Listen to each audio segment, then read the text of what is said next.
We won't be exploited any longer. Workers of the world, unite!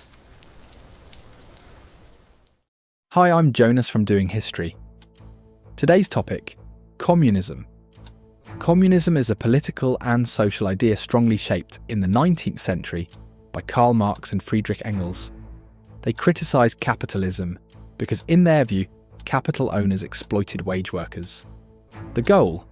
A society without class divisions and without private ownership of the key means of production, factories, machines and necessary resources. Instead, the production of goods was to be organised collectively. In the 20th century, different states claimed communism, but implemented it in very different and often authoritarian ways. Historically, we have to separate the idea from how it was put into practice.